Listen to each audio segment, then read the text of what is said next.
baseball is dead. Rest in peace. Well, if you're a fan of pitching, today's the episode for you. Ooh. We have a lot of great pitching performances that we're going to discuss on this Monday. A lot of them happened on Sunday that we want to get into. A lot of them happened on Sunday. We got Michael King, a little CG shut piece. We got Garrett Crochet. People were blaming the broadcast for jinxing it. We'll get to who jinxed it. We'll get to who ruined Garrett Crochet's perfect game in just a minute. And Hunter Greene, who could potentially be the best pitcher in baseball right now. Guy's fucking a lot of dealing. pitching performances that we want to talk about today. But first and foremost, Dallas, how was your weekend watching A's baseball? It could have gone a little better. Weekend? What's today? Today is Monday. It is Monday. Weekend was great. Could have What gone day a did you little think it better. was? I legitimately thought today was Thursday. Okay. Yep. Is that the drugs or is that the schedule?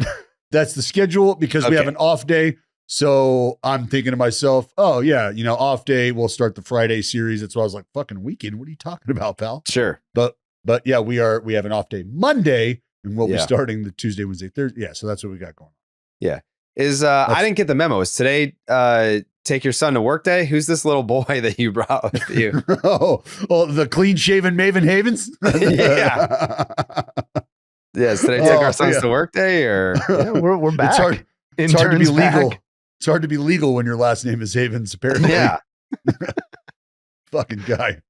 Yeah. Squeaky clean. I saw JayHay yesterday and I was aghast. I couldn't believe my eyes. It's something, it's not the first time that I've seen him clean shaven, but every time he does it, my first instinct is like, why do that? But I don't know. It's why. And then it's essentially, it's a form of child abuse. That's what I feel bad for his family, because imagine them getting used to that. And then he just walks out of the bathroom one day like, hey, like what what is going on? Like I'm seeing my favorite fucking, I don't know, like clown without makeup on him. I'm seeing the mascot without the head on. Like what? What's going on here? My son reacted pretty much that way. Yeah. Yeah. When he saw me, he was a little freaked out. Didn't know what to make of it. First time he'd seen me, really like this, at least in his current state. So yeah. Just a fresh start every 3 or so months, like clockwork, we take it all off and let it grow. It's like a clean burn. Why don't you just, I don't know, trim it? I just lose track of time, I think is the easiest way to say it, because like by the time I'm really considering, I should be trimming this beard, it's really just kind of too long to be trimming. And I feel like disagree. Yeah. I'm not good at shaving either. I don't like the nuances of it. I don't like the experience. Certainly not going to be somebody who does it every single day. Sure. Respect the grind for those that do.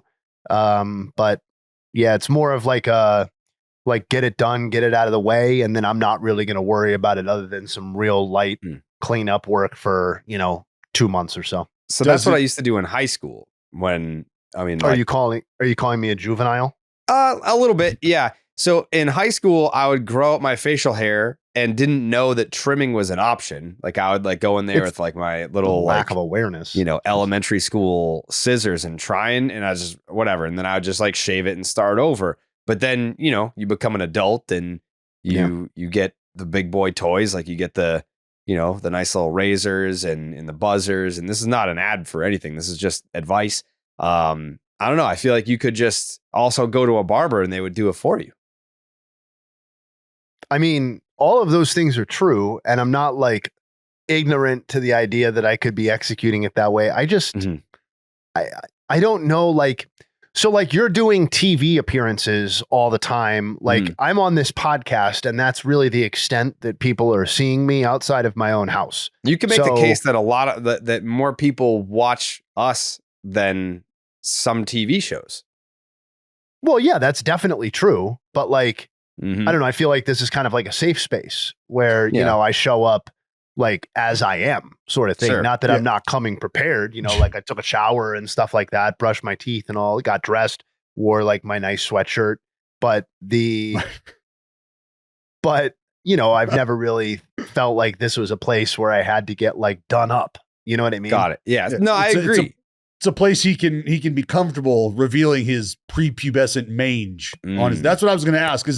Is does not trimming it have to do with it growing in like your Patch Adams? Is that? I mean, I have the second best beard in the Jared Carabas cinematic universe. Wow.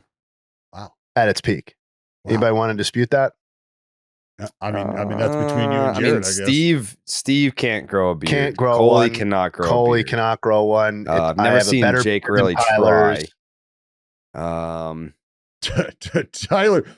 can. I got Milky only being able to grow facial hair under the chin region, and then that's about it. Like his DNA I love says a good neck beard. Don't get me wrong. Well, that's what I'm saying. His DNA says you can only grow a beard that looks like you're from 1794. Like you cannot grow Amish.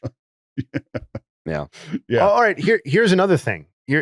Not to belabor the point, although it is going to stick with me that you called my grooming techniques juvenile. That's gonna stick with me. Yeah, I'm gonna take that to bed with me tonight. I kind of like the variation in appearance over the course of a week or a month. I'm not necessarily looking to show up every day looking the same. That's fair. There's like shades. It's like seasons of JayHay. Yeah. Yeah. Well, that's what I'm gonna need that next shirt to be. Is the seasons of JayHay. I'm going to need. I mean, the seasons of JayHay. The shirt my brother did for my birthday is damn near the seasons of JayHay. There's some clean shaven stuff going on in there, but I mean, we could do. I'm sure the market for a shirt of me at various stages of beard length would do incredible numbers. Yeah, or maybe a Jeremy video edit. Yeah, we could get on that. Yeah, maybe during the off season. Sounds like an off season project, probably. Yeah.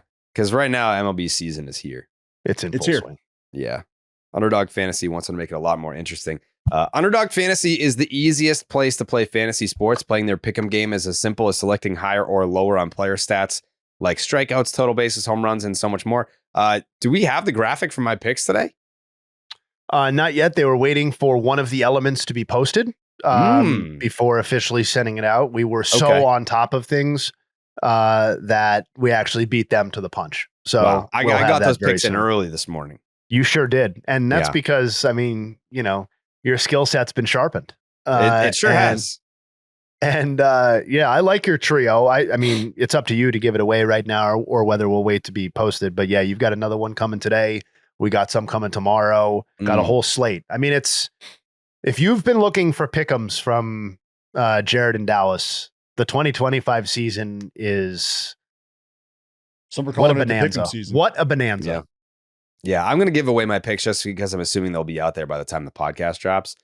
Michael Garcia, Carson Kelly, who, I mean, like, that's one of those, that's a big regret for me that he's not in Boston. He was just kind of out there. Why not? And then Gavin Sheets, who I've told many a time, my favorite swing in baseball. Although, pause, Yasmani Grandal is right up there. And he just signed a minor league deal with the Boston Red Sox. And they told him, like, get your ass ready. He didn't have a spring training, but they said, get your ass ready. You have 2 weeks to get into shape and get up here. But Gavin Sheets, Yasmani Grandal swings are above my favorite. But those are my picks. 1.5 total bases, hires always. We're always doing the hires. There's no reason to do lowers, in my opinion. But those are the picks for today. Swing it, boys. Swing it. Mm-hmm. And I actually went to the school of Justin Havens on Sunday morning so that I could sharpen my skills, my research skills. Not that I come from a long line of baseball data research, but I feel like I'm even sharper now. I'm sharper now than I was before. Well, Carson Kelly's OPS is 327 points higher than any other player who's received at least 35 plate appearances this year. So pretty good pick to start things off. Yeah. Pretty good. pretty good. Make entries of all baseball, or you can mix and match across your other favorite sports. You can win up to 100 times your money, and it's a ton of fun.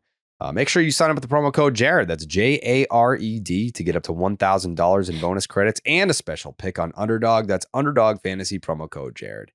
I'm going to let you guys choose. Pitcher roulette. Where do you want to start? Do you want to talk about Garrett Crochet? Do you want to talk about Michael King? Or do you want to talk about Hunter Greene? Where do you want to start, Dallas, as the former pitcher yourself? I mean, I think it's tough to not start with a CG shut piece. Oh, wow. So you're betraying your brethren. I thought you were easily going to give me the lefty. Give me the lefty? Give me the lefty. We'll get to the left-hander. We'll get to the left-hander. Game's not for everybody. You know, one good day of work for me, but it's not for everybody, brother. But give me the lefty. Let's start with Garrett Crochet, brother. No, so we're going to start with Michael King. Okay, let's start with Michael King. Yeah. Michael King. So what's great about Michael King's outing on Sunday, the complete game, 2-hit shutout against the Colorado Rockies. We don't have to start on a negative note and be like, oh, well, they didn't score a run all weekend. They're just really bad, especially when they're not in Colorado. We don't have to start there. Where we can start is Michael King. That not only is this his first complete game, this is his first time completing 8 innings, never mind 9 innings. So that is quite the feather in the cap of Michael King. He was filthy. If you got to watch the outing, changeup was nasty. He was leaving nothing over the middle of the plate. I know the Rockies aren't super great, but I think he would have had a phenomenal performance the way his shit was dancing against anybody. It was all painting corners, a lot of movement, nothing straight really. The heater is not like his heater was like 91, 92. Like he's not overpowering guys with the fastball, but the way that he can get his 2-seam to move, and he's got the changeup that was just diving down. It was a lot of fun to watch Michael King on Sunday. Well, to your point, what was really fun to go back and watch was just the deployment of the arsenal. And when you talk about having everything working, like this is kind of one of those outings where you got everything working, and it was a very even distribution when you start to break it down. Like to your point about the changeup, you're 29 changeups thrown, 29 4-seam fastballs thrown, 25 sinkers thrown, 20 sweepers thrown. So in that 4-pitch mix, you're getting a steady, consistent look at all 4 of those pitches. And the fact that all 4 of those pitches are not only for strikes, they're for strikes early, and they're also for putaways, either one of those things, right? Any one of them you want. And then the slider, he threw 7 of those. So, and the gyro slider. So 1 walk, 8 punch outs. The idea of the swing and miss as well. 17 total swing and misses, 51 total swings on the arsenal. And this comes from being in and around the strike zone consistently. And that's what this outing was about. But to your point about the movement, like he doesn't, that's why, and I told this to him, I told this to his face, like you are one of my favorite pitchers to watch and go back and watch, because nothing is straight, because it's just a fucking intersection of shit coming at you all day. And I just absolutely love it, because he's not a dude who's going to go out there and just absolutely blow your doors off and just outstuff you pitch after pitch after pitch. That's not how he goes about his business. He's a fucking surgeon out there, and getting to know him a little and getting to really start to break it down with him on the pitching side. Like you get a really, really good idea why he broke out the way he did last year, and why we're already starting to see signs and shades of like the perennial Cy Young contender that this dude, in my opinion, will be. JayHay? You guys brought up the movement on the pitches. That was one thing that I felt inclined to note just quickly in terms of horizontal movement on both the sinker and the changeup. He's second behind only Devin Williams with the changeup, and he's top 5 among all pitchers in horizontal movement with the sinker. He's obviously even a little tighter if you only look at right-handers or only starting pitchers. But either way, you got what you guys described with your words is definitely happening on the page in terms of the movement. And then just a quick note historically, I was actually impressed with the number of pitchers who have done this, which is part of the reason that I'm sharing the note. But King joined Dylan Cease, Joe Musgrove, Tyson Ross, Andrew Kashner, Jason Markey, Matt Latos, Clay Hensley, Jake Peavy, and Kevin Brown as the Padres in the wild card era with a shutout featuring 3 or fewer base runners. So, I saw Michael King's line and I was like, ooh, I'm going to feast on this one.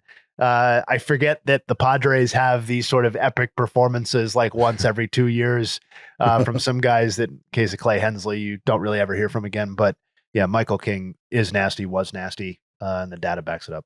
Yeah. Only the second complete game shutout of the year so far, joining Nathan Eovaldi. Yep. Was also just, I don't know. It's not like I'm like a huge Michael King fan or anything, but I made it a point to sit down and watch that game yesterday. Obviously because the Padres are playing good baseball right now. They actually have the best record in baseball to enter play on Monday. That fucking bullpen. God damn that bullpen. Also, like the right side of your infield is Jose Iglesias at second base, who didn't have a job until 2 weeks ago, and a 40-year-old Yuli Gurriel at first base. And those were the guys that kind of contributed from an offensive standpoint. Like that was your offense to win the game on Sunday. Well, and they I was not worried about the Padres leaving town, like when they left Sacramento, but I was like, fuck, man, you're light of Merrill. Now you're like Cronenworth, and I'm not saying that Cronenworth was going to be carrying a massive offensive load, but it just feels like, you're getting a little banged up. And for you playing as good as you are, is that going to take away from any momentum that you're creating for yourself? And obviously that you're going to need throughout the season in that division. And I like the answer being no, not right now.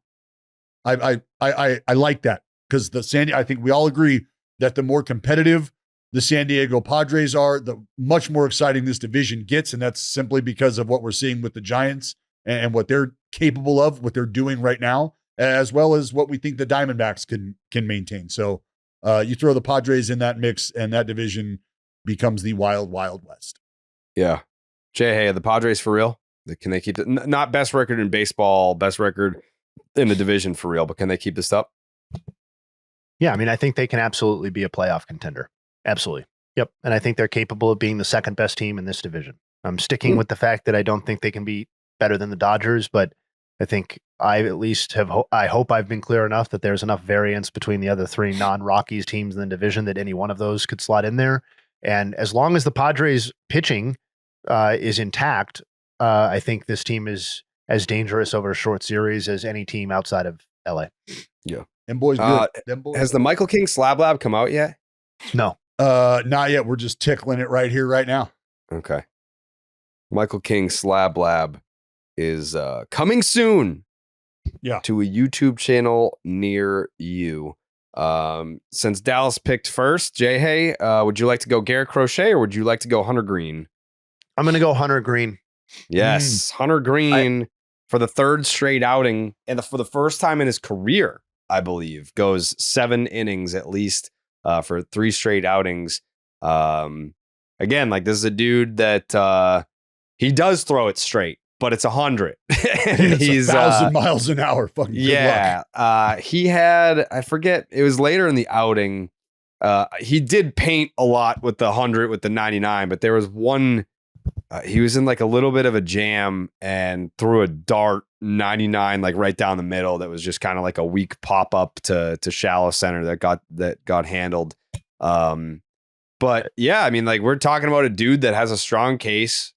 I wouldn't say unequivocally, but is in the conversation for best pitcher in baseball in 2025.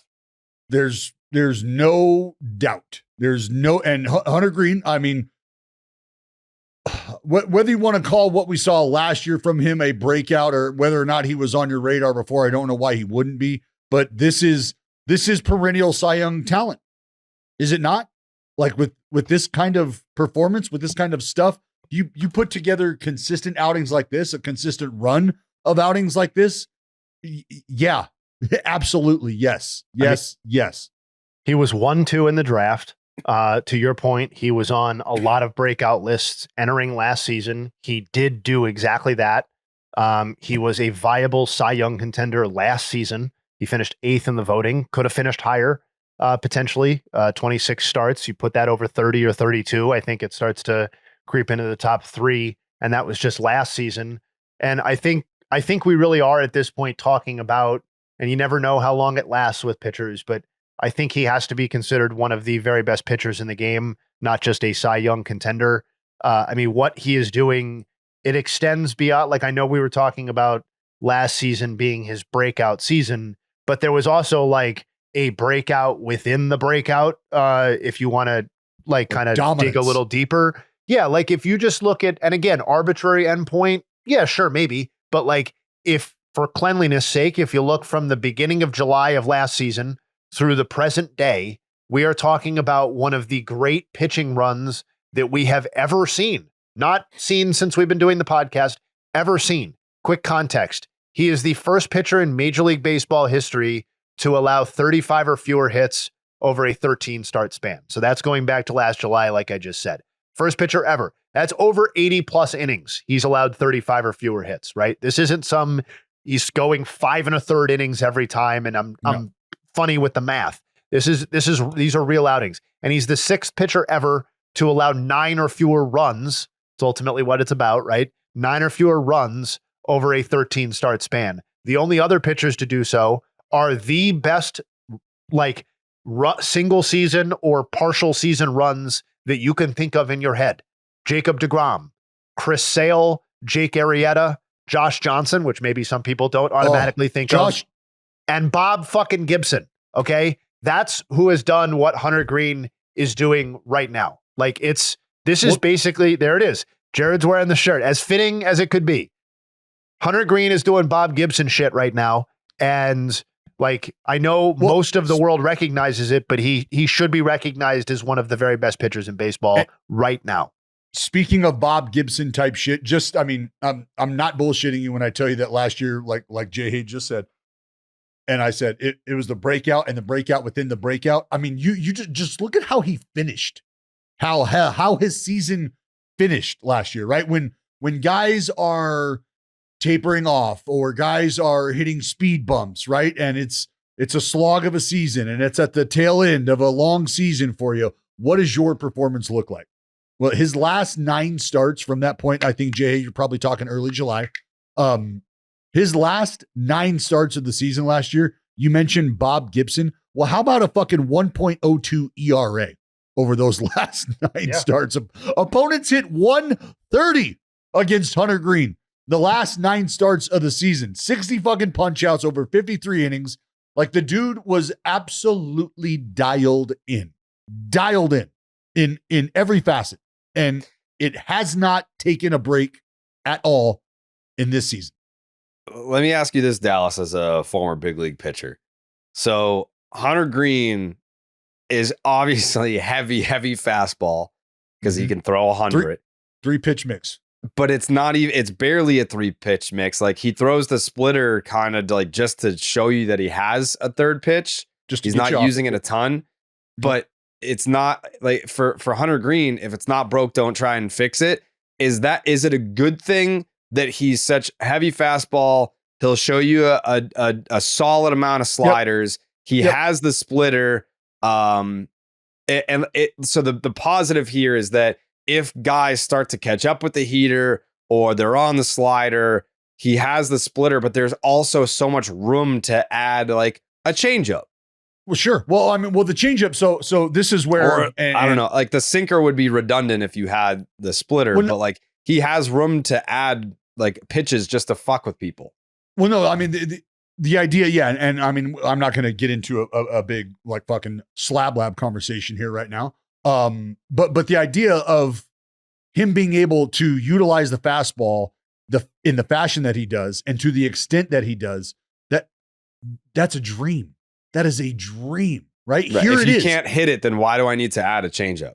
And what's so if I can continue to pitch to all 4 quadrants, and I can really start to dissect the strike zone with my best pitch, which is my fastball, and the pitch that you most want to see from me, the pitch that you are going to want to hit Do you think anybody gets up there wanting to hit Hunter Greene's slider or the split? Like those are pitches where if you throw those and you make mistakes with those, sure, those are the ones that get crushed, right? Those are the ones that get hammered. But when you can go up and dot in, dot out, dot up, dot down, and you can expand off that, that's why the fastball slider combination is what it is, because you have to gear up for fucking 98, and then you got to gear up or stay back long enough to adjust to 88, 90 with depth. Well, because he was also changing speeds with the slider too. Like, I don't know that you would call it like two different sliders. I don't know that it's a different pitch grip, but the slider was varying in velocity throughout the outing. Well, and you see, and that's what guys are going to do with their pitches, especially if they're using them for, so like I always talk about how Madison Bumgarner used his breaking ball, used his curveball as a changeup of sorts. He would change speeds with it. And it's because he didn't have a changeup that was quality. So instead, he used his ability to cut the baseball and pinpoint the fastball and then slow you down with the curveball so he could throw it for strikes. Later in the count, he would take a little off and catch you out front. And I mean, that's what Hunter Greene is learning how to do with that pitch. There's a difference between throwing your pitches and pitching with your pitches. And he is continuing to develop how he pitches with these pitches, right? And that's what, to your point, Jared, that's what can become scary with guys like this and guys like Paul Skeens is they are more than intellectual enough and more than adept enough to be able to go into the lab and tinker and walk out of there with a weapon that is going to be damn near unhittable. And I mean, just going through Hunter Greene's pitch usage, 54 fastballs, 33 sliders, 11 splits. Did he even throw a curveball? Didn't even throw a curveball.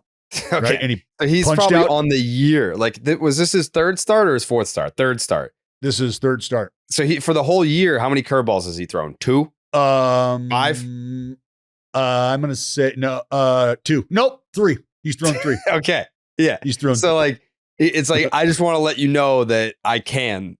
Like, I've got this, but I'm just, Yeah, it really is, dude. It's silly. And you like just again, kind of, fun with numbers and fun with how guys dominate and how. So I showed you how Michael King went about his business with 4 different offerings, right? 29 plus pitches each. Hunter Greene, steady diet of fastball sliders, but Michael King, 17 total swing and misses on 51 total swings.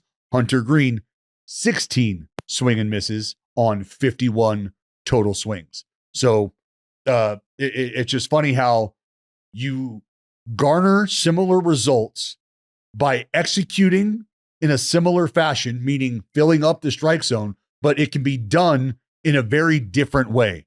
Here's 100 miles an hour being force-fed down your gullet from Hunter Greene with a slider and a split that you want no fucking part of. And then here's Michael King tying you in a fucking pretzel with sinkers and sweepers and changeups that you can't pick up, you can't barrel up. It's a very, very different way to go about it. But when you execute, you can see why the results turn into what they turn into. Yeah. Just master craftsman, man. Master craftsman. Well, and you were talking about the adjustments, like that was the big adjustment.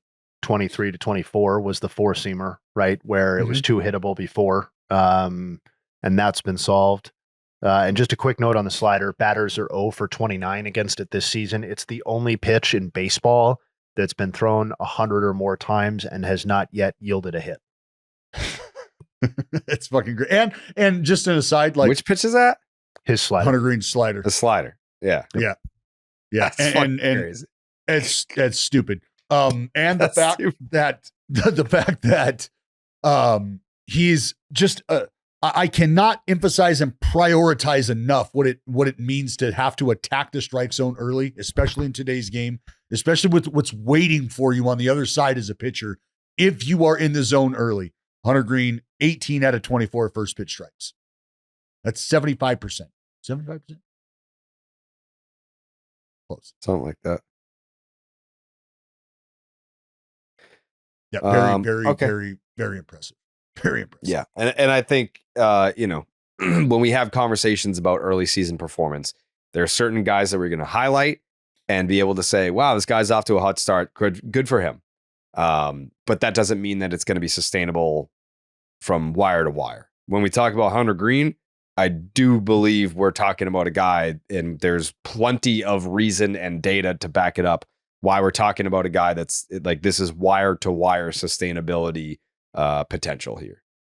Well, he's picking up where he left off. Those are the things that you pay attention to as well, right? Is some of the jumps that JayHay's talked about in pitch profile, but the fact that it's being executed still, like we just talked about the run that he's been on. He's thrown no less than 5 innings in each and every one of his starts this season, has given up no more than 2 earned runs, has punched out no less than 7, has walked no more than 1 hitter in all of these outings so far.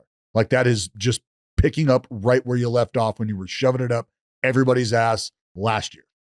Yeah. Okay. Now we can look at Garrett Crochet's outing. The Dallas jinxed. Some are saying on purpose. Yep. What are you talking back me about? up here. You were there. Yep. I did. Dallas hear about jinxed it. Yeah. What did you hear about? I would love for you to lay this out for me. Well, you didn't jinx the no-hitter. You did, however, jinx the perfect game. You what? did. No. You did. No. Yeah. You did. Nope. You did. You said, hey guys, anything interesting going on in the White Sox game? That couldn't be further from the truth. That is a complete and total fabrication. And I think the people who listen to us, Jared, I think our fans would absolutely understand that is a lie. You are a liar mouth right now. Let's see. Liar mouth. There was I think you just start to go across the game. You know, I'm in the press box. I'm watching baseball. It started with an eyeball emoji, which I knew what that meant. I wasn't sure if JayHay was locked in on what was going on. I don't want to assume what games he was watching. Were you aware at the time, JayHay? Oh, I was very aware. The nugs that I had queued up for that performance. Man. Oh, yeah. Dallas also said, what's the score of the White Sox game? My internet is down here. So it was bad juju being put out into the ether that I believe cost Garrett Crochet at least the perfect game. Dallas he did have the wherewithal to not jinx the no-hitter. That was Milky who did that. But Milky, what? Yeah. But sour milk. Yeah, Dallas cost Garrett Crochet the perfect game. Milky cost Garrett Crochet the no-hitter. Nobody wanted Classic him. Dynamic duo there, Dallas and Milky. Yeah. What a team. Nobody wanted Garrett Crochet to throw that perfect game more than me, Jared. Not yesterday. Yeah. There was nobody outside of him that wanted to throw that perfect game. But then honestly, I started to think, like, you know what? When we talk about destiny, and I tell you that sometimes, you know, it's just it's not for everybody. Yeah. Sometimes, Jared, it's not even on their radar. Yeah. You know what I mean? Like, sometimes it's not even on their radar. Because correct me if I'm wrong, but directly from the horse's mouth, because Garrett Crochet, your horse, is that fair to say? That's fair to say, yeah. Okay, so directly from your horse's mouth, and this is something I loved to hear. And then I was like, ooh, but I think you're starting a little lower. And again, I'm just going to read verbatim here. These are his words, not mine. I'm chasing greatness every time I touch the mound. Everybody is. I want to throw a complete game no-hitter. Ooh. That just left a little to be desired there for me. Because it's like, man, are you chasing greatness? Is he chasing greatness, Jared? Or is he chasing the willingness to accept a stumble? That's what that sentence said to me. Because chasing greatness means I'm out there to dial up a perfecto every single time I take the baseball. From there, I'll take the no-hitter. From there, I'll take the complete game shutout. Ultimately, I just want to win the baseball game. But that's what chasing greatness sounds like to me. So, Jared, it feels like, and I don't want to read into this too much, but it just feels like mentally maybe he wasn't prepared for that. Oh, wow. I think mentally, what we were talking about with Crochet is he was coming off back-to-back outings of 100-plus pitches. And Cora said after the game, he was like, man, I've never been happier to see an opposing player get a hit because it took the decision out of our hands. Like, if he's approaching 100 pitches in the eighth, and he's got to go back out there for the ninth to finish off a no-hitter, then, we didn't want to risk injury with this guy. We just paid him a ton of money. He's our horse. He's our ace. So the second that he gave up the base hit to Chase Mydroth, that the decision was made and they took him out of the game. But after the game, Garrett Crochet said, I felt like I could have gone another 5 innings if they needed me to. What? Because it was the walk in the sixth? 7th, I think. 7th? Walk in the 7th? Yeah. Walk in the 7th that did it. And how many pitches was he at that time? It was still like 80, low 80s. I was going to say like mid to high 70s is what I thought remember seeing. Yeah. Yeah, and obviously I'm just talking shit here. But that is that's such a fucked up spot to be in, especially if you're Cora too. Like that's tough because you want nothing but the best for this dude. And you want him to be able to taste and revel in the excitement that comes with absolutely dicing up your former team and in a like potentially historic fashion. Like that would be phenomenal. Cora's pulled guys with no hitters before though. Sure, I know. I understand. And this, but this right here, when you zoom out and you understand everything that's going on with Garrett Crochet, right? We don't want to burn this dude out right now, this early. Like we like what we got here. We're really excited about what we got. And I do believe, I love his line of thinking. Every time I take the baseball, every single time, I am looking to not just win the game. I am looking to do it in dominant fashion. Mm-hmm. And the fact that he felt like he was only getting stronger through the outing. I mean, if you're a Red Sox fan, I don't know how that doesn't get you excited. Oh, it gets me excited. Like, gets me very This excited. dude just went out and absolutely fucking dealt. And at the end of his outing, he's like, buddy, I got 5 more in me. Yeah. He's got a changeup that he only shows to righties, has not allowed a hit on that pitch either. Yeah, he threw the changeup more than he threw his Sinker. Slider. Yeah, the sweeper, if you will. Yeah, well, he's got both. Yeah. Well, he didn't based on the readings, he didn't even throw the gyro. JayHay, you got any numbers, any nugs on Crochet yesterday? Yeah, I have a nug. I'm now also struck by the fact that 7 strikeouts with a 4-seamer feels like an awful lot for one start on just that pitch. I'm going to have to dig into that because I didn't do that ahead of time. I do have a nug, though. He joins Chris Sale, Rick Porcello, Hideo Nomo, and Pedro Martinez as the only Boston pitchers in the wild card era to have a start with 10 or more strikeouts and 2 or fewer base runners allowed in at least 7 innings pitched. That's kind of a who's who, that right? Nomo outing was a no-hitter. Yeah, in Colorado. Baltimore. Well, hold on. What did JayHay say? Nomo, 2 or fewer base Pedro, runners, 7 innings pitched. For the Red Sox. Yeah, Nomo hit the Orioles in, I believe it was April of 2001. He did hit them, and it was his first start of the season. Yeah. There you go.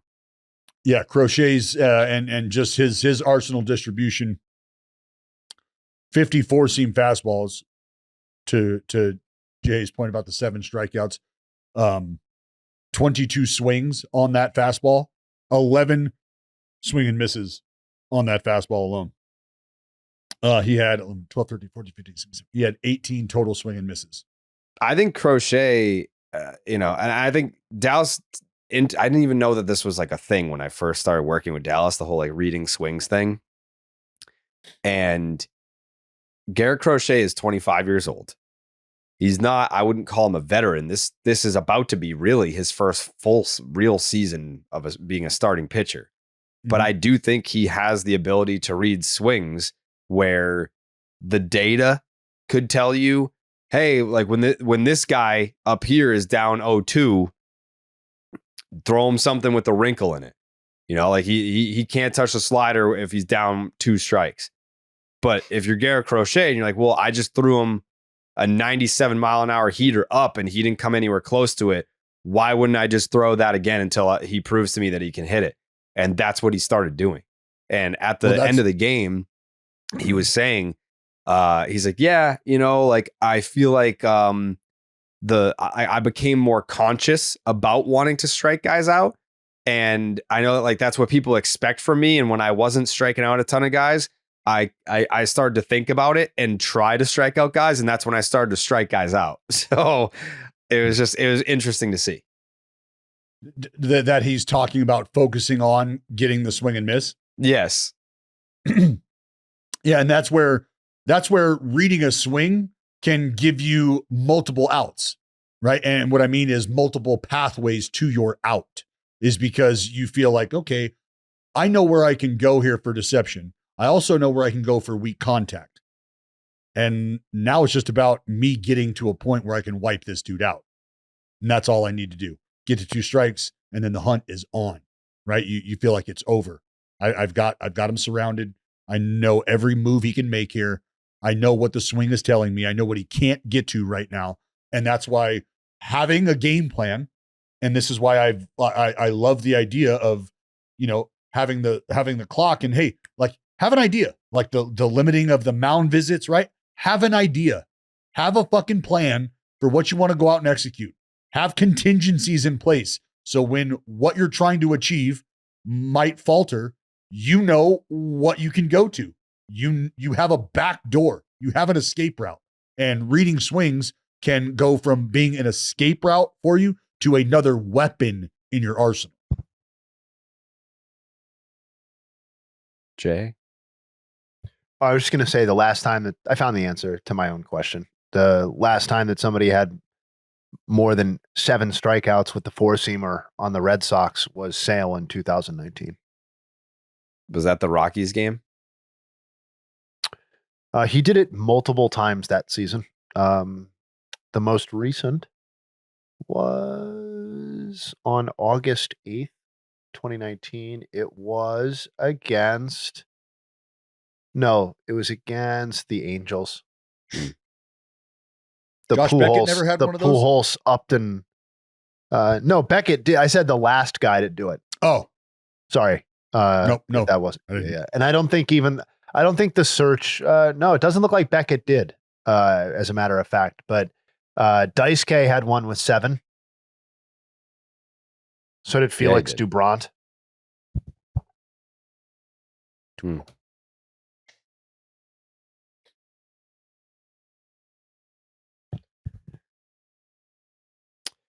Well, the weather's changing out there, fellas. Weather's changing. Fortunately, Mack Weldon has everything that you need to stay cool, comfortable, and stylish, regardless of the temperature. Their new Tech Linen line combines the easy charm of classic linen with Cool Max technology to help you look and feel your best all season long. They've got polos, sweaters, hoodies, and more, all at MackWeldon.com, and you can take 25% off your order with the promo code Jared. That's Jared. I have a bunch of hoodies from Mack Weldon. Not really a polo guy now that I don't really golf. I might actually try to get back into golf this summer. Who am I kidding? But the sweaters. I'm here for that.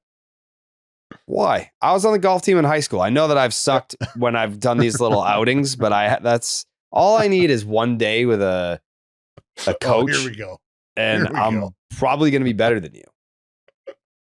Like, you're not even good for one. Like, you're not even good. So, yeah, Saugus High was state champs a bunch of times.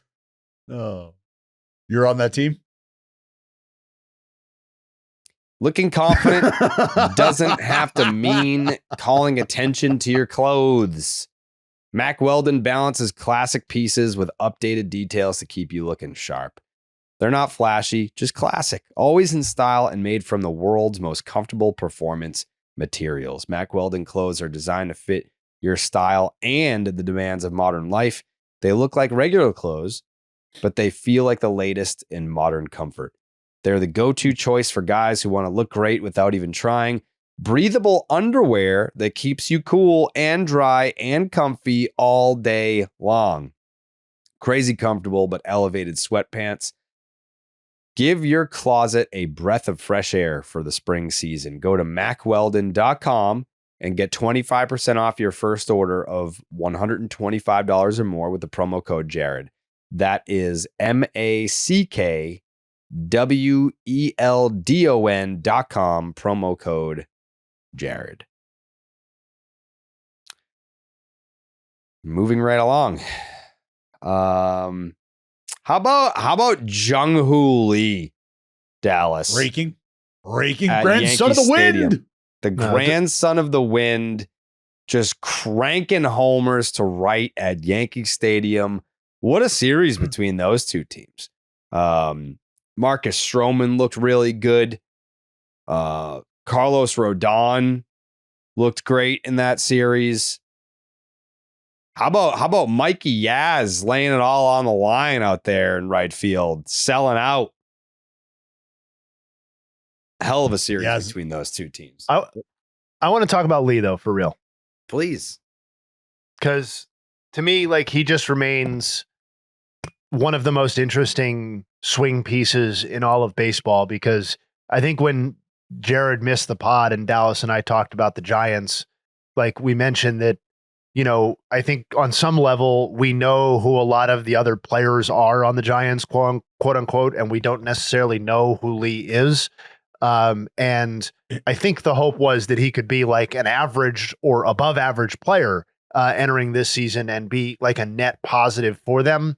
And he's second in baseball in OPS entering play on Monday behind only Aaron Judge. So, you know, we spent a lot of time talking about Kyle Tucker, Wilyer Abreu, Ben Rice, all of these guys having these enormous starts. Lee's behind only Judge at this point, and it's one of the greatest starts in recent Giants baseball history. And obviously he's not going to maintain these numbers, but to me, like, if you're identifying most interesting storylines for individual players over the first couple of weeks of the season, because of what this could mean for the Giants, to me, if he's not number one, he's very, very high on the list. What I love, I didn't know where you were going when you said you talked about swing pieces. He's one of these guys for me. I love the fact that I believe he has the slowest swing on the team. I believe. I'll have to go back and check. But it's like fucking 68 miles an hour. But again, the bat to the ball, the barrel to the ball, right? I believe he's like in the 65th percentile or so. Here, let me fucking pull it up. Savant. Yeah, 68.8 miles an hour is the bat speed.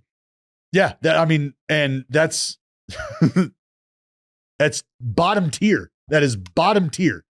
And that doesn't matter, though. That doesn't matter. And that's where I know a lot of folks get hung up on, you know, the exit velocity numbers and just power numbers in general, whether it's powering a swing, a fastball through the strike zone, whatever it may be.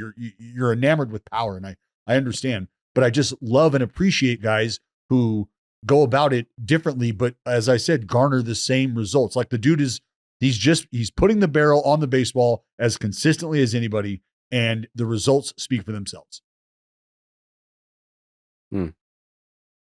First player in Giants franchise history with 2 home runs in a game against the Yankees. Ever. I ran that like 8 times. Obviously, there was a huge portion of baseball history where the Giants and Yankees didn't play each other other than in the World Series, but nevertheless, first ever with 2 homers in a game against the Yankees. And fun with arbitrary numbers, but he's the first Giants player to hit at least 350 with 12 or more extra base hits and 3 or more stolen bases through his first 14 games of a season since the guy named Willie Mays in 1964. Good player. Good player. Oh my God, I'm just seeing this right now. His fucking his expected. You guys see what his expected batting average is? No. I do now. I wonder Yeah, it's got to be pretty. It's got to be pretty unusual, I would expect, right? To have an actual batting average that high and have your expected batting average actually be higher. Well, that's why, right? like, that's I'm sure there's a few examples this early, but probably not many. Yes, yeah. but that just for me, when I see that, like, that speaks to what I'm talking about when it comes to putting the bat on the ball. Like, I'm not just talking about, hey, put it in play. No, finding the sweet spot, finding the barrel, being able to do like right now, he's finding the sweet spot almost half the time. 46%, 45.7% sweet spot. Last year, it was 29%. Big league average, or his average, 33. 46%. You saying the word sweet spot kind of triggered this in my brain, but how quickly did that torpedo bat craze fade out? Well, it's I mean, quickly, but what has happened is they're back in the lab, right? They're back in the lab because what players are understanding and what players, we had this conversation with Gary from Birdman Bats.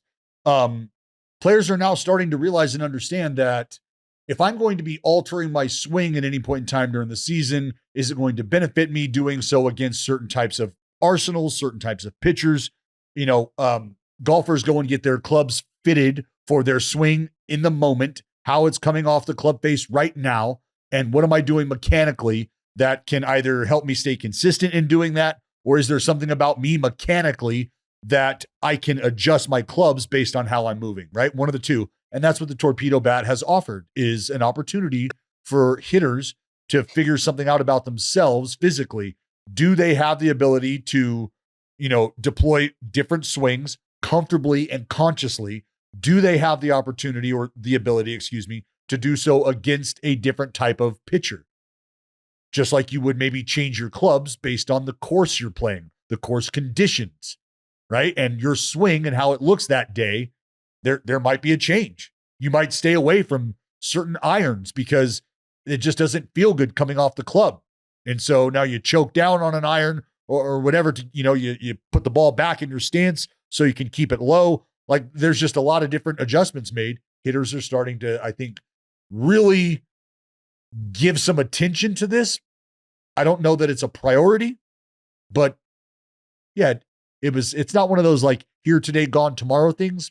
But it was just amazing. And I think we can all agree when Aaron Judge assaults the baseball the way he did to start the season and the other homers are flying too, we all said it. That just kind of got lumped into what the torpedo bat was doing when that wasn't really the case. He wasn't even using one. Right. The Los Angeles Dodgers started off the season 11-6. But they have a 0-run differential after losing a series to the Cubs over the weekend here. They've lost 6 of 10, but let's just focus on the series with the Cubs for now. And there is some really shitty Cubs news to get into on the back end of that. But how are the Cubs how are the Dodgers 11-6 with a 0-run differential? They're just winning tight games and getting blown out in their losses. I mean, that's basically how that happens. I mean, how it evens itself out. Yeah, I mean, not to be reductive, but it is one game. It's one game. It's the 16-0 loss to the Cubs. That's it. Well, because that's what changed the Cubs differential as well. The Cubs, put it like this, the Cubs are at 11-7 with a plus 43 run differential. Yeah. And the Dodgers are 11-6 with a 0 run differential. Yeah, and that's not a 16. That's not a 16 swing. That's 43-0 there. No. Well, but the Cubs are a good team regardless. This is not diminishing the Cubs. I'm speaking more to how it explains the Dodgers run differential, which is if you take that game away, they have a run differential that is very appropriate for their record. And I know that you can't just wipe away one loss, but in terms of explaining this specific question and this answer, I really do think it is a historically lopsided loss. Like I don't remember the exact date, but it was their most lopsided shutout loss in a very, very long time in franchise history. and, so bad that they were throwing position players at the end of it. So I think there's something to a write-off factor to that run differential right now. I mean, obviously they'd prefer to be better than they've been. I'm not concerned about their recent skid, but I do think it speaks to, again, putting aside the really negative news that we have to talk about, I really do think it speaks more to the positives of the Cubs than it does the negative of the Dodgers that the Cubs took 2 or 3 from this series. The Cubs are a damn good baseball team, man. They are a good baseball team. I asked you guys about the San Diego Padres and the legitimacy of their start. The San Francisco Giants are off to an 11-4 start. Which of those two teams do you think is more legit? Which start do you think is more legit? Or you could say it's both. I think that there's legitimacy to what the Giants have done. I think that I don't know, JayHay, I think you still feel this way as well. I just think that what the San Diego Padres have is more complete, and I think it's just better. I don't know. It's just, I don't want to call it that simple, but that's just. I would agree, but I think it's the margin was thin to begin the season, and I think it remains thin. And I think, not to just go back to Lee, but I feel like if he's a 4 or 5 win player, then that to me probably just closes the gap between these two teams, because like a middle of the order force, even if coming in something of a non-traditional package, is what the Giants were lacking. And if they have that in some capacity in Lee, I really do think these teams are basically coin flips between each other and equally legitimate in terms of their pursuit of a postseason spot behind the Dodgers in the West.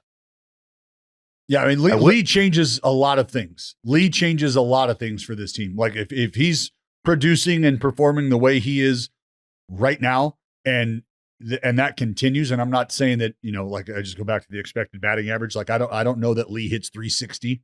If he does, that's no. But if he hits 300 with an 830 OPS this season, that to me is still hugely significant for what they need and where they're at in the NL West pecking order. Yep. Agree.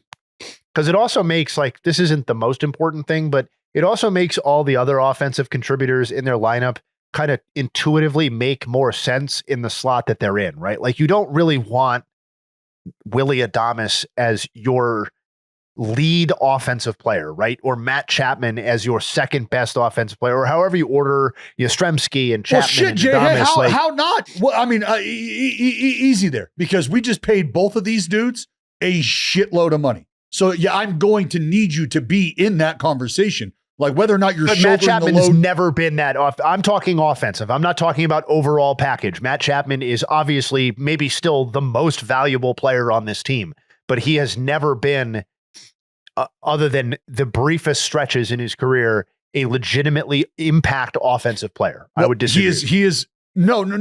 What I'm saying is, you're saying, and correct me if I'm wrong here, that to expect middle of the order production from Matt Chapman and Willy Adames is not ideal for them and their situation. Is that? I'm saying, I think it's the bed that they made, right? So yes, I'm not saying that it's not ideal. I'm saying that because they need those guys to produce that way, right? So they chose to be. That's my point. Is they paid these dudes. Who else? Like, because is Elio Ramos? We agree on that point, but I get the point I was trying to maybe ineloquently make is that they need more than that to be a high level contender. Matt Chapman and Willy Adames can't be the first and second best offensive players on a World Series or first division team. That's the point I was trying to make. And maybe Lee can't either, but if you start to add those pieces up, eventually you get closer. Yes, for sure. Collectively. And that's where I think, that's where I still think that there's a separation between the the Padres and the Giants. Is there's probably a couple more maybe identifiable pieces in that Padre lineup that you would feel comfortable about. If I've got 1 or 2 dudes that can carry this club right now for a month, do those guys exist over there? Yes, I think they do. It's fair. But back to the Cubs for a second. Justin Steele is donezo for the year. Fucking brutal. Yeah, brutal. That looked like it was going to be something that the Cubs were going to be able to skate on for a little bit. Didn't look as serious, and then out of nowhere, it's like, yeah, by the way, he's done for the year. So when you pair a Justin Steele with like a Shota Imanaga, you've got a nice little 1-2 punch up there, and it's not to say that they don't have bodies that can make starts, but they don't have a Justin Steele waiting in the wings to make the starts that he was going to make. Like now you've got what? Boyd, you've got Tyon. After that, where are you going? I mean, Ben Brown's been making starts. The depth becomes a real consideration. Dallas, go ahead. Sorry. Well, no, that's exactly where I was going to go. Is the depth? Is you just don't have. Now, this is always, I fucking hate having these conversations, especially with guys like this, because this dude is such a fucking difference maker.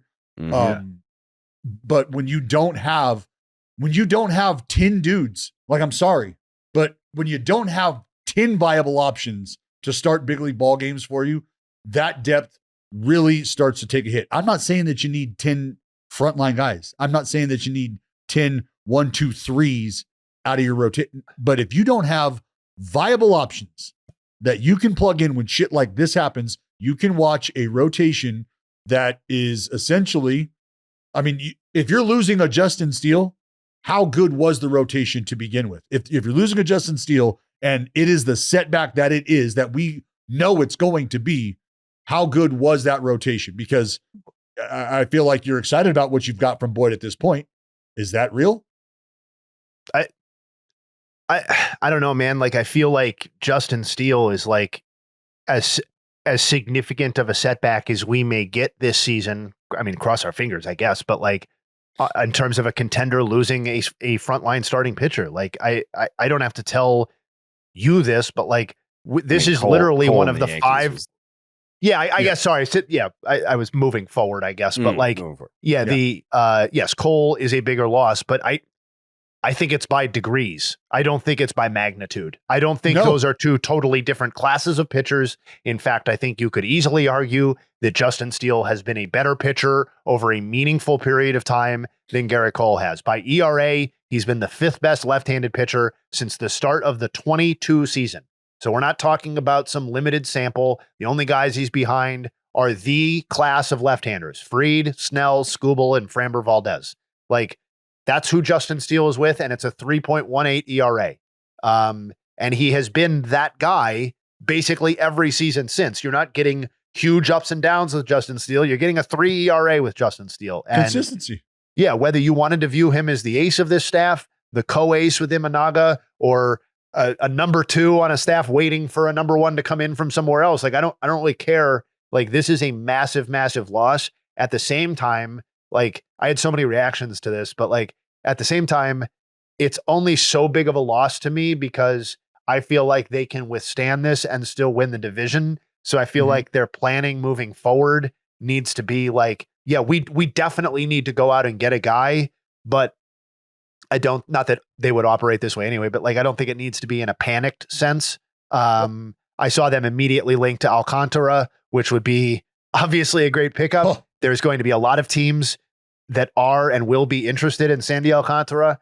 And then lastly, before I turn it back over, my final reaction was like, this is like the secondary or tertiary part here is that this is one of the dangers of going quote unquote all in, even on a great player like Kyle Tucker on a walk here, because you have Kyle Tucker. Now I know there are rumors that they're going to get him signed up, but let's put that aside for a second.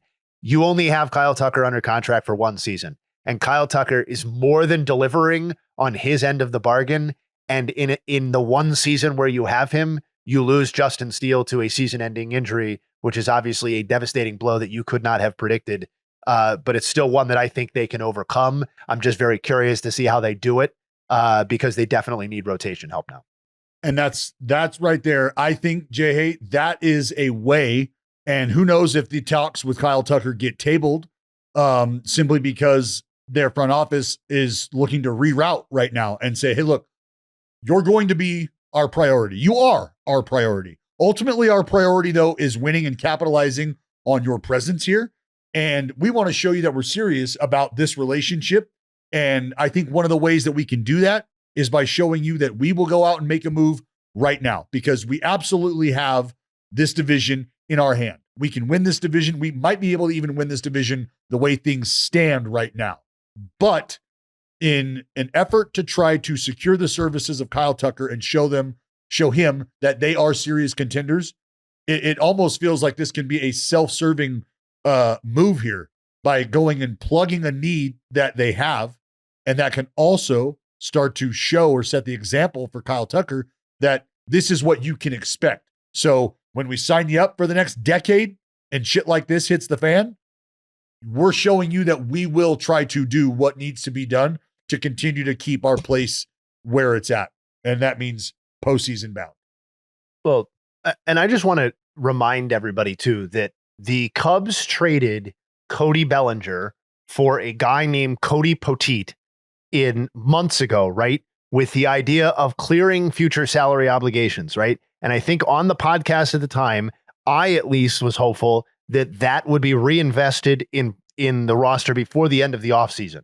I know they went out and got Ryan Presley after that, and some of the cost was used there, or cost savings were used there. But there is still a large chunk of money that is quote unquote unaccounted for in terms of Cubs ownership savings from the Cody Bellinger deal. I'm not saying that Cody Bellinger is a piece that would help this team right now, because obviously the offense is more than adequate, but they should have the financial wherewithal to go out and acquire an impact piece if it's available, or if absorbing salary helps to facilitate a deal. That's something the Cubs should be able to get done given where they put themselves in the offseason. Do you need to shoot as high as Sandy? Like, could you go and... What are you trying to do, dog? You trying to lock up the division, or we trying to get a fucking ring? Because I think that's kind of the conversation we're having here is, are there answers in-house? Are there answers in-house that could potentially give us what we're after in terms of just being competitive in the division and liking our chances there? So if there's not, then I don't want to find a means to an end. Because I am of the mindset that if you don't have answers, or if you don't have confidence that you can have an answer in-house, well, now that's a player development conversation that we need to have as well. But this is about, are we going to make a move that puts everybody in the room on notice and puts the rest of the league on notice that we're not fucking around? I also just think, we won't see that anytime soon. Like, there's no team that's going to be like, yeah, we have a really good pitcher and we know we have no fucking shot, so here you go. Yeah, like, it's entirely too early. You have to let the market develop, right? You have to let the need continue to grow. You have to. The fans of this team won't like me for doing this, but just before we wrap up here, can I toss out another name in terms, if we're looking at high-level pitchers that I would like to keep an eye on? Sure. Just to see where things go with this squad. Pablo Lopez. Okay. I mean, the Twins are what, 5 and fucking something? 5-11. 5-11. They're 5-11. And obviously ownership already had cost savings on the mind with roster building the last couple of off seasons. Could be a team in transition if this is another disappointing season where they find themselves out of the mix. That's a guy whose contract situation and performance could return a difference-making package. I mean, I think room for disagreement here, but if Pablo Lopez and Sandy Alcantara are both on the market, I don't know why Pablo Lopez wouldn't generate a similar, if greater, return given health and contract status and all that sort of stuff. But anyway, just your point about, does it have to be Sandy? Maybe, but I would say maybe not too. What's the appetite for a Luis Severino trade? I know easy, pal. Easy. He's openly said that he doesn't even want to be there. He's looking to move that contract already? Is that what you're talking about? He has not openly said that. He publicly said, man, I wish I was on the Mets. Nope. He did there say was a visceral scream out of out of Sevy on the mound the other day, and I thought there was like some like he fucking fist pumped after a punch out and fucking flexed twice, and it wasn't like just I'm staring at home plate and off into the abyss. It felt very like, you motherfucker, you like he was fired up, Yeah. fucking day game in April, pumped up, Thinking about the Mets. thinking about shoving it up their ass. If you want to go see Luis Severino's favorite baseball team, the New York Mets, you can do so if you download the Game Time app. If you have a need to watch April baseball, which I know it's tough out there. It's tough. Listen, it's cold, it's windy, it's rainy in a lot of places. I get it. But still, it's baseball. It's big league ball. And Game Time makes getting tickets even faster and easier. Prices on the Game Time app actually go down the closer that it gets the first pitch. With killer last-minute deals, all-in prices, views from your seat, and their lowest price guarantee, Game Time takes the guesswork out of buying MLB tickets. Save up to 60% off buying last-minute tickets for sports, concerts, comedy, theater, and more. Game Time Picks makes last-minute ticket buying even easier than ever by quickly highlighting the best deals in the stadium. If you toggle the zone deals, you can save even more when you let Game Time choose a section. Where you choose the section, you let Game Time choose the seats for you in that section. The all-in pricing feature shows the total upfront, no surprise fees at checkout. Get a panoramic view from your seat in the app before you buy your tickets.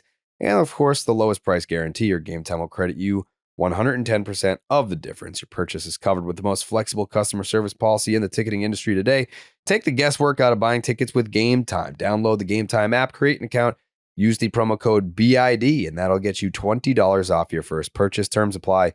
Use the promo code BID at checkout for $20 off. Download the Game Time app today. Last minute ticket, lowest price guaranteed.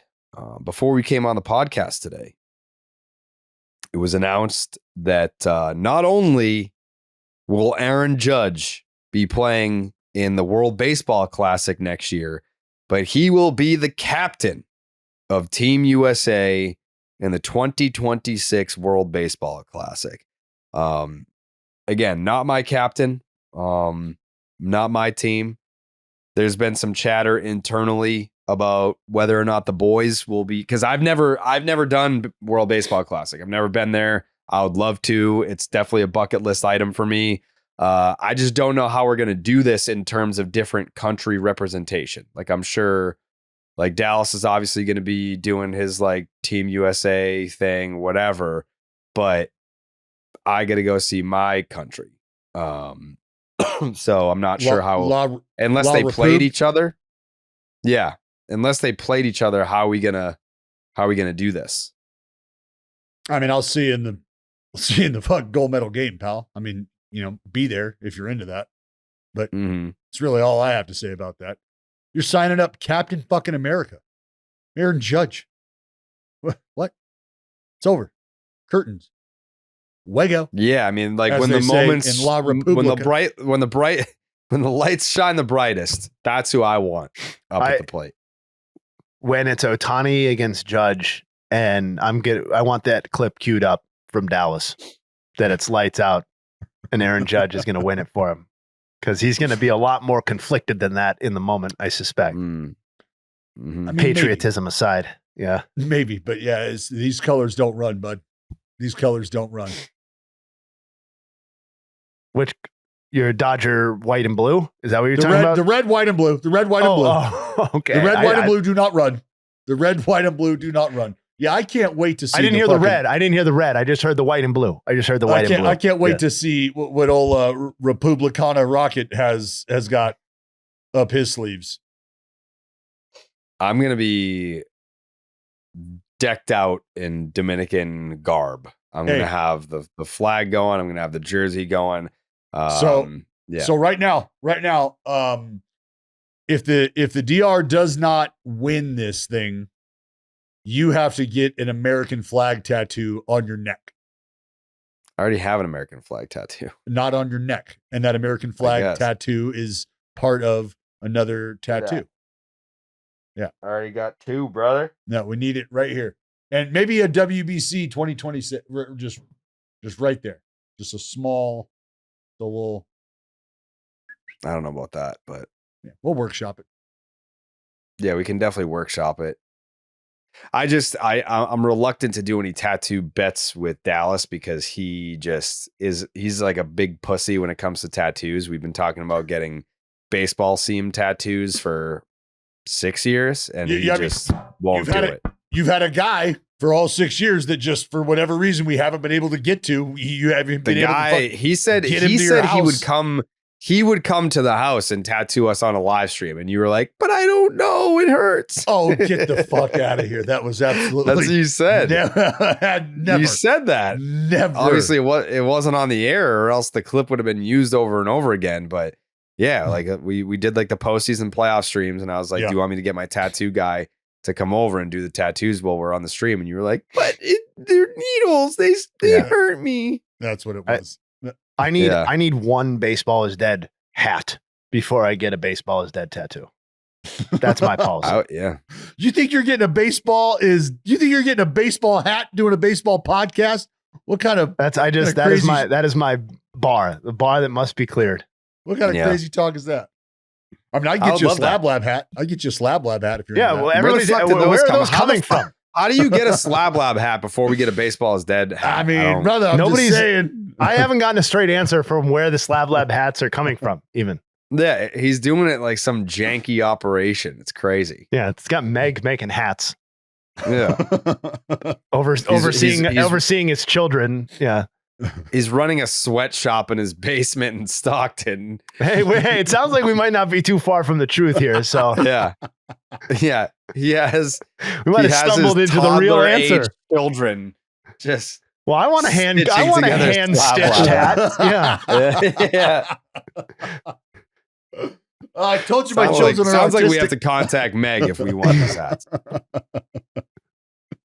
All right. Yeah, well, I mean, she does. Why is she getting a fucking hall pass? She's the foreman. She's the one putting those little fuckers to work. Yeah. I'm managing from afar. I'm managing from a distance. The quality control looks very high. Yeah. You're just the CEO of the company. You're not like the actual manager of operations. If I were to fly in on my private jet and see what's going on in those diamond mines down there, I might have a different opinion about how things. But I just try to stay away and let the people manage the people. And yeah, I just try to be ignorant to the child slave labor. Yeah. Well, that's good. There any other major stories you guys wanted to hit on? I want to verbally call out that Spencer Strider is supposed to make his debut on Wednesday. So I know we will have another podcast to actually discuss that, but that's pretty significant and exciting news. And I believe he had 13 strikeouts in 5 innings in his last outing, the tune-up. So he had what? I thought I saw he had 13 strikeouts in 5 innings. In his last tune-up. Yeah, 5 and a third. 5 and a third. There you go. For fucking cheated him and out. Yeah. Yeah. He struck out. Yeah. I think he struck out the like first 9 or 9 of the first 10 or something like that. 9 of the first 10 batters he faced. Like at that point in time, after you've punched out like the 7th guy, like you just go, "Hey, we're good. Feel fine. We're good. Just get me out an airplane." Can this be the shot in the arm that the Bravos are looking for? Braves? Well, he doesn't hit, but maybe. I mean, it has to be one of the shots, right? He's like a really important part that people have been talking about as one of the reasons why the Braves aren't cooked. Yeah. He's a shot. I don't know that he's the shot. Yeah. Man, that is, I mean, is that not I'll say it. That's the biggest surprise this season. What, the Braves? The Braves not being good? Yeah, it's almost, I've almost been afraid to ask the question because the Braves being so bad has like rendered it moot, right? Like they're the answer. Well, it's the curse of Joe. He left us high and dry. Now his Braves are cursed. Oh, that's, I hope they suck ass for decades to come. Hate to see that.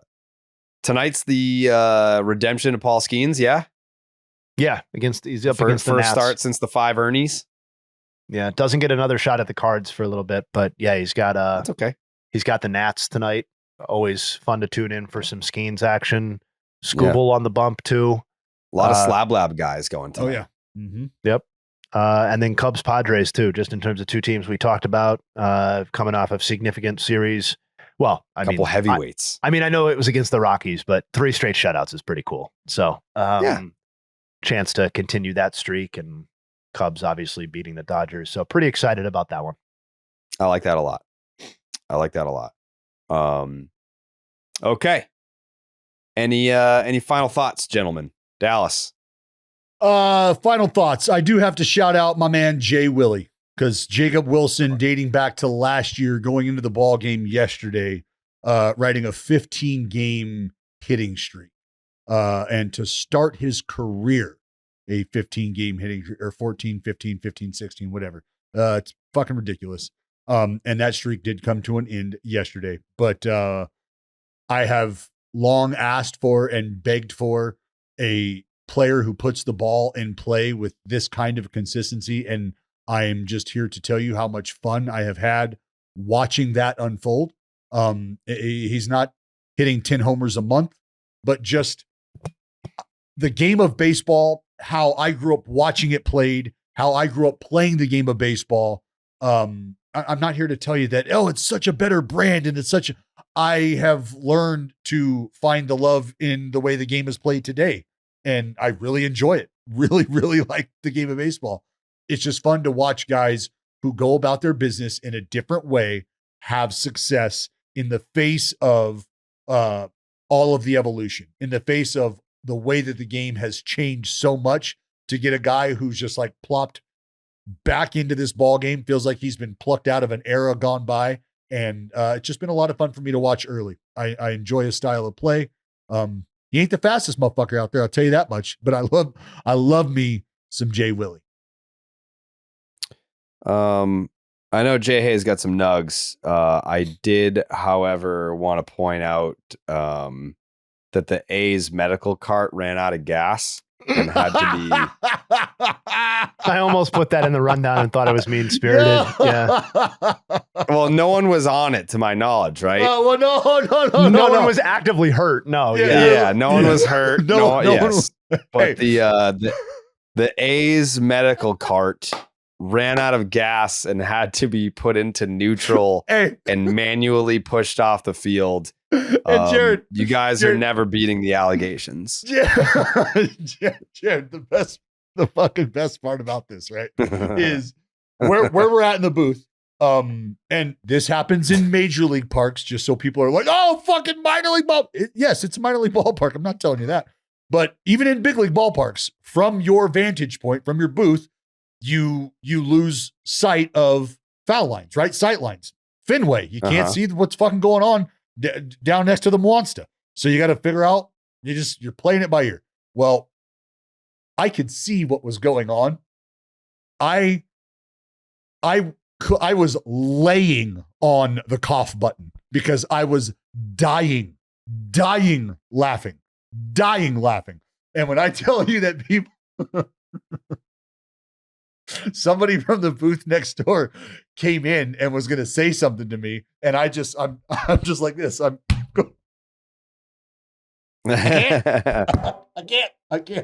can't.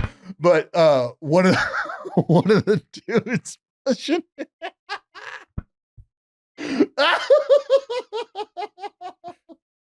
One of the guys pushing it.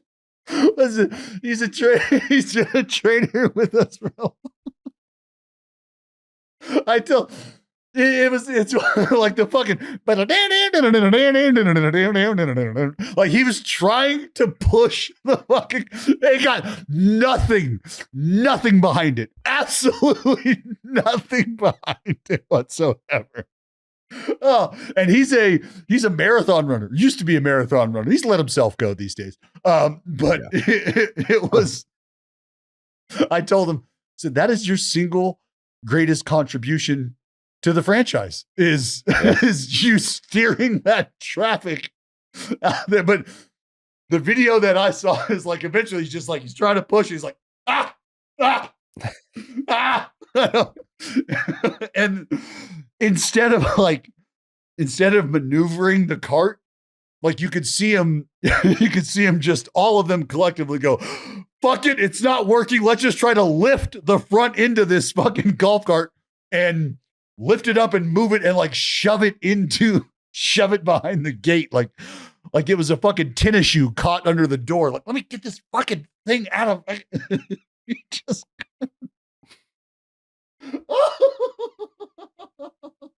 and eventually I came on air and was like, well, I think it's a gate. I think they're having issues with the gate down there. And Chris, my partner's like, no, it's the cart. It's the cart. I'm like trying not to blow the spot up, like oh man. Yes. It's pretty tough. Mm. Let's see. What do we got? There we go. It's nothing serious. But the problem now down the left field line is one of the carts looks like it ran out of gas. So series is all good, but now there's one they're pushing to get it off the field because it doesn't have any gas. Well, we used to have a saying back when I was doing minor league baseball in the 1980s. Whenever something like that would happen, we'd say that's why they call it the minor leagues. That's right. And here you go. So it may take a while to be able to start this bottom of the second inning so they can get that cart through the gate and get the gate closed. This is something out of Keystone Cops right here. I think now they're not strong enough to get it up the little incline. Well, the security guard who's standing there and watching, he might be able to lend some assistance, but he's in charge of the door. That's right. No. He will take care of that. Oh, now he's coming back on the... Oh, there. Well, they're needed for other assignments. So. Good job. Heroes, those gentlemen. Yes. Great job. That baby Shelly. JayHay, some nugs? Yeah, I'll wrap it up with we're going to stick to exclusively Padres and Rockies here to wrap things up. One just for you, Jared. Fernando Tatis Jr. is the 7th in the wild card era with at least 4 homers, 6 stolen bases, 9 RBI, and 13 runs scored through his first 15 games of the season, joining Ellyn from last season, Altuve from 16, Kinsler 2009, Brian Roberts 2005, Beltran in 04, and Larry Walker in 97. And then some notes on the shutout that cut both ways. Because I'm a hater, I'm going to go that side first. Rockies have been shut out 3 straight games, obviously, and they face the Dodgers tonight. There have only been 3 instances of a team being shut out 4 straight times in the last half century. Okay. The 2017 Royals, the 1992 Cubs, and the 1985 Braves. So the Rockies going for history tonight against Dustin May and the Dodgers. That will be fun to watch. Quick note on the Rockies before we head out. Their negative 44 run differential is the worst in franchise history through 15 games. So that is a high bar to clear. It was negative 36 in 2019, but this Rockies team has done it. They continue to reinvent the wheel as far as being terrible every single season goes. And then the Padres on the positive side, they have shutouts in 3 straight games. The last team to do so, and we mentioned that they play the Cubs, the last team to do so 4 straight in a single season was the Giants in 2012. They, of course, went on to win the World Series. And those are the Nugs. Wow. Any final thoughts, Justin Havens, or is that your final thought as the Nugs? No, that suffices for my final thought. Although, going to be giving some consideration to maybe changing my approach with the beard. We'll see. Yeah, I'm not saying it's going to happen, but I respect you. So, going to take what you said into consideration, and I'll digest it, and we'll see where we're at on Wednesday. Yeah, I feel like if you just grew it out and we got you to like a nice barber that could line you up and clean it up nice. Yeah. Well, that's assuming that all the hair is going to grow in the right place, like evenly together. Mm-hmm. You never know. No. Are we talking about a different beard? My beard is very solid. It is rock solid. It's a very solid beard. All right. My final thought is fuck you.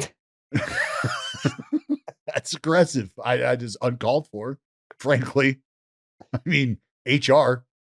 Fuck, we don't have one of those. Not on our side of the things, at least. I don't think. No, I don't it's the think. Wild West out here. Well, I think you're gonna find Ellyn out. is our HR manager. So Happy birthday, her. Ellyn! Whoa. Happy Happy birthday, Ellyn! birthday, Today. Yeah. Happy birthday, Ellyn! Yep. Yes. 51 today.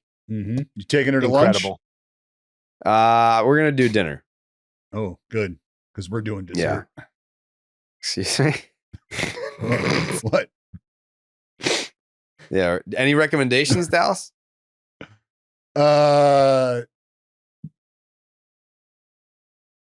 Nope. You got nothing. Well, What about the Continental? That's for old people. Oh, it officially closed too. Oh, it did? Oh, damn. Yeah, no, we talked about this last time. Yeah, it was closed in like November. I think think they did Thanksgiving as their final bow out. Yeah, Continental's definitely an old people joint. Yeah, I asked her, I was like, what do you want to do tonight for dinner? And she said, the whole point of your birthday is that you don't plan your birthday. And I was like, well, She's right. bitch. she's right. Whoa, easy. No, because I think it's, and this is my explanation, is if it's your birthday, that's your golden pass to go wherever you want to go. It's like, oh, if there's this restaurant that like looks amazing and you're like, oh, I would love to go there. All right, then I'll take it from there. You're reading it wrong here. You need to understand what She wants to be surprised. No. It's not even about being surprised. She, in her mind, will be spending time with the one she loves, doing the things that the ones who love her would want her to enjoy. And that's how she's going to process it. Oh, you know what? They wanted to do this with me. I didn't even think about doing this. This is great. I can't wait to do this with them. Well, I mean, the way that I look at it is when it was my birthday, it's like, hey, where do you want to go for your birthday? I'm like, oh, this is great. Now I can go to Texas Roadhouse and you guys can't fucking complain that we're going to Texas Roadhouse because this is what I want to do. Yeah, it's a very selfish move on your part as to where that's her, the one day of the year that you're allowed to be selfish, Dallas. And that's why a mother's love is uncontested, because even on her day, Jared, she's telling you. She wants me to be happy. Yes. Yeah. Mm-hmm. Yep. Well, my adopted sister's downstairs and she's training my dog, which is great. Shout out to Ace. So I think we're gonna have to collaborate on a birthday dinner plan. I did, yeah. It was good to see Jenna. I don't know if she didn't have the headphones on, but when she screamed, "I love you, Dallas," did she hear me tell her how much I love her? I don't think she said that. I don't think she said that. We were recording at that time, so that's. No, I don't think we were. Play that back. Jeremy, yeah. So Jeremy, if you could destroy that, yeah. Well, that'd be great. Shout out, Ellyn. I think it might have even been like, "I love you, Dallas." Woohoo! Yeah. No, there was a woohoo. No, I don't think there was. Yeah, that might have been the dog. Yeah, it might have been. Yeah. Mm-hmm. Were you gonna say, Dallas? Oh, nothing. I was just gonna shout out Ellyn and say happy birthday. What a beautiful day it is. What a joyous day it is. It's a day that I've had circled on my calendar. Yeah. It's the day the Titanic sank. Really? Well, it struck the iceberg on the 14th and then it sank after midnight on the 15th, technically. Had some work to do. Yeah, it started sinking on the 14th. It finished on the 15th. Yeah. A couple of beautiful vessels catching the tip. That's all right. Whoa. It's all right. New Titanic doc on National Geographic. It's very good. Check it out. Watched it on Saturday night. It's very good. Yep. When did it come out? Like what year? Friday. This year? Friday. But I mean, who did it? 2025 Friday. National Geographic. No, but I mean, like you know how like James Cameron is a massive fucking Morgan Freeman. No, I don't know. It's like all like, remember like they announced they did like the 3D scanning of the Titanic. Oh yeah. It's the examination of all that. Yeah. Oh, sweet. It's cool. Any survivors? Basically. I believe so. Wow, that's crazy. What did they have to say? Well, you're gonna have to tune into. Okay, I'm in. That's crazy. Have you seen the rumor that's kicking around now that there may be archived footage of Lee Harvey Oswald? In where? Before or after? On the ground at the timing of the shot. Oh, so he was a patsy after all. Some are saying. Thanks to Jack Ruby, we'll never know. Some are saying. Yeah. So I haven't seen that footage, and if anybody else out there has, is it out there? Like, well, they're saying that this is footage that has now been unearthed.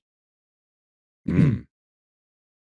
Well, if we can get Sam Bregman into office, I bet you we get that footage. Sam Bregman. All the way. Speaking of presidential assassinations, like, you know, you got to think like Abraham Lincoln was what, like 6'9" and wore like a 1 foot top hat to the theater. Kind of rude. Well, I mean, he's in a balcony seat. He's a balcony seat. Nobody's behind him. I guess. I thought it was him and then a person directly behind him. I thought it was like a 4-person. Am I wrong on that? No? Yeah. There was no one behind him. Yeah, that's why Johnny JWB was able to just slide right up. Yeah. Yeah, I believe his Secret Service. I don't even know if they had Secret Service then, but like his bodyguard, whoever was supposed to be protecting him, was like taking a piss. And I think I was imagine coming back and seeing the president with the hole in the back of his head. You're like, what the fuck? I had one job. One job. Oh my god. Yeah, back then you could just run away though. Right. Just run away. Yeah. Weren't you the No? What the fuck? No, I'm starting over. No, I'm a man who's starting over here. Yeah. Oh man. That's a hell of a turn of events. Yeah. You could just ask him and be like, did you shoot the president of the United States? No. Oh, all right. Sorry to bother you, sir. Yeah. You have no way to prove that. Yeah. You can't. All right. We'll be back on Wednesday with more Baseball's Dead. Let's do it. Any other thoughts? Speak now, forever hold your peace. Keep an eye out for the pick'ems. Yep. Keep an eye out for the picks. And we'll see you on Wednesday. Bye. Wow.